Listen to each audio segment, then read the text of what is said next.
Hello friends, welcome to our channel 14x creation. आज हम Chinese drama delicious romance के second episode का explanation करेंगे। जैसा कि फर्स्ट एपिसोड के एंड में हमने देखा था कि लियू और वेन वेन के डैड को साथ दिखाया जाता है। हमारे सेकेंड एपिसोड के कहानी के स्टार्ट में लियू जिंग और वेन वेन के डैड एक साथ हॉल में होते हैं। जब वेन वेन के डैड लियू जिंग से कहते हैं कि उन्होंने नहीं पता था कि वो इतनी प्रिटी हैं और वे उसे किस करते हैं, तभी वहाँ पे वेन वेन आ जाती है। वो दोनों शॉक में वेन वेन को देखते हैं। तभी लियू जिंग की नींद खुल जाती है और उसकी मॉम उसे आवाज लगाती है। फिर हमें अब फेंग शिन को दिखाया जाता है, जहां कुछ लोग उसके घर पे सील लगाते हैं। वहीं फेंग शिन रोती हुई शियान मिंग और ली जिंग से वीडियो कॉल पर बात करती है कि उसने कभी नहीं सोचा था कि उसका हस्बैंड उस पर किसी और के साथ चीट करेगा। शियान मिंग और लियू जिंग उसे बोलते हैं कि वो उससे के हस्बैंड को इग्नोर करे, बट तभी उसका हस्बैंड वहाँ फेंग शिन से माफ़ी मांगता है। तभी वहाँ NAT के कुछ लोग आ जाते हैं और फेंग शिन कॉल कट कर देती है। वहीं लियू जिंग को वेन वेन के डैड का कॉल आता है। वो लियू जिंग से बोलता है कि वेन वेन की तबीयत ठीक नहीं है और वो लोग हॉस्पिटल में हैं, बट उनके पास ID नहीं है। लियू जिंग उनसे बोलती है कि वो फिक्र ना करें, वो हॉस्पिटल आएगी और कॉल कट कर देती है। फेंग शिन के घर पर NAT के लोग आते हैं और उसका कोविड टेस्ट करते हैं। फेंग अपने रूम में जाकर डोर क्लोज कर लेती है और अपने हस्बैंड को बाहर छोड़ देती है।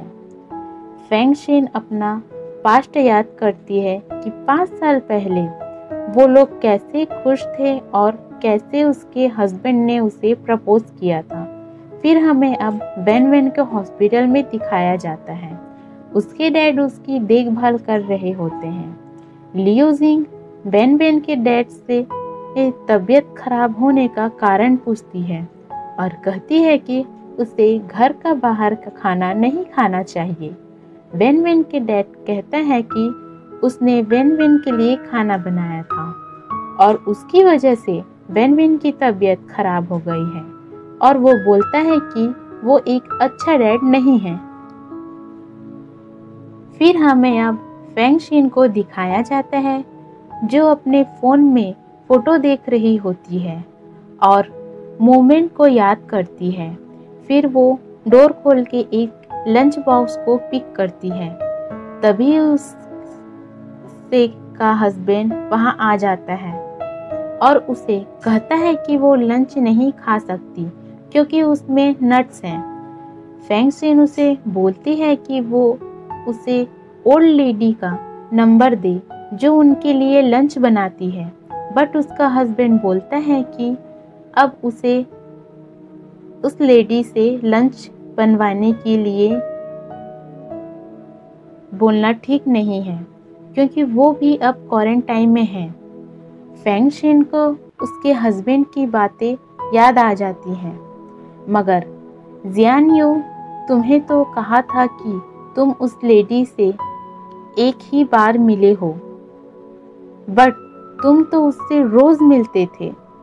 मगर जियान यू फेंग शिन से माफ़ी और एक चांस मांगता है। फेंग शिन अपने फ़ोन से उसकी फ़ोटो डिलीट कर कर खाना स्टार्ट करती है।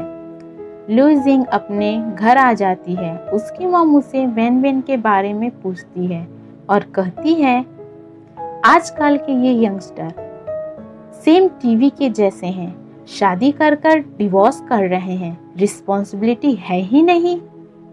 लियू जिंग उन्हें समझाने की कोशिश करती है, बट उसकी मॉम उसे पूछती है कि क्या उसे जियांग वैन के डैड के लिए फीलिंग्स है, और उसकी मॉम उससे बात करती है अबाउट मैरिज एंड स्टाफ। फिर हमें अब जियांग को वैन वैन के लिए नूडल्स बनाते हुए दिखाया जाता है। वैन वैन उसे खाना नहीं चाहती है, तभी वहाँ लियो जिंग आ जाती है और वैन वैन लियो जिंग के खाने की तारीफ करती है। फिर हमें अब फेंग शिन को दिखाया जाता है। वो नेबरहुड पास ले रही होती है, मगर वहाँ जियान यू आ जाता है और फेंग शिन को हेल्प करता है, पर वो गुस्सा होती है। मगर जियान यू उससे माफ़ी मांगता है, बट फेंग शिन उसे कहती है कि वो उसे 2 बार माफ़ कर चुकी है, बट अब वो नहीं कर सकती और बोलती है लेट्स गेट डिवोर्स। फिर हमें अब शियान मिंग और जी चेंग को अपने पेरेंट्स से बात करते हुए दिखाया जाता है। वो लोग उनके घर की बात कर रहे होते हैं, बट जी चेंग बोलता है कि शियान मिंग उससे ज़्यादा कमाती है और दोनों का झगड़ा हो जाता है। शियान मिंग और वांग जीशोंग के पेरेंट्स दोनों पर गुस्सा करते हैं। फिर हमें अब फांग शिन, शियान मिंग और लियो जिंग को दिखाया जाता है। वो लोग फांग शिन के डिवोर्स की बात कर रहे होते हैं। फिर फांग शिन जियान यू से डिवोर्स ऑफिस में मिलती है, मगर जियान यू उससे डिवोर्स पेपर और अग्रीमेंट दिखाता है। मगर तभी जियान यू को एक कॉल आता है और एक लड़की जियान यू को देख रही होती है। उसे वो लड़की अपनी बिल्डिंग के पास दिखाती है। सो याद आता है, वो उस लड़की के पास जाती है और उसके हाथ से एक पेपर ले लेती है और सेम पेपर जियान यू के पास भी होता है, जिस पर मैरिज लिखा हुआ होता है। फेंग शिन को और गुस्सा आ जाता है। लियो जिंग फिर जियान यू से बोलती है कि वो लोगों को क्यों क्वारंटाइन किया गया है जब वो लोग एक साथ हैं, और उस लड़की का किसी और के साथ कोई चक्कर तो नहीं है, और वहाँ से चली जाती है। फिर जियान यू भी ली जिंग की बात पर बिलीव कर उस लड़की से पूछता है कि क्या वो किसी और के साथ थी। डिवोर्स ऑफिस के बाहर फेंग शिन, शियान मिंग और ली जिंग से कहती है कि वो घर जा रही है और वहाँ से चली जाती है। लियो जिंग का उसके ऑफिस में क्वारंटाइन के बाद फर्स्ट डे होता है, बट उस काम से निकाल दिया जाता है। लियो जिंग उनसे रीज़न पूछती है, बट वो लोग उसके एज और मैरिज की बात करते हैं कि वे सिंगल है और दूसरों की फैमिली है जिनका उन्हें ध्यान रखना होता है। कंपनसेशन कर कुछ पेपर साइन कराने के लिए कहते हैं। फिर हमें अब फेंग शिन को दिखाया जाता है, जो अपने घर पर होती है। वो एक रेस्टोरेंट को कॉल करती है और उनसे सी फूड और normal soya sauce free food पूछती है, बट वो उसका कॉल कट कर देते हैं। फिर उसके डोर पर कोई नॉक करता है।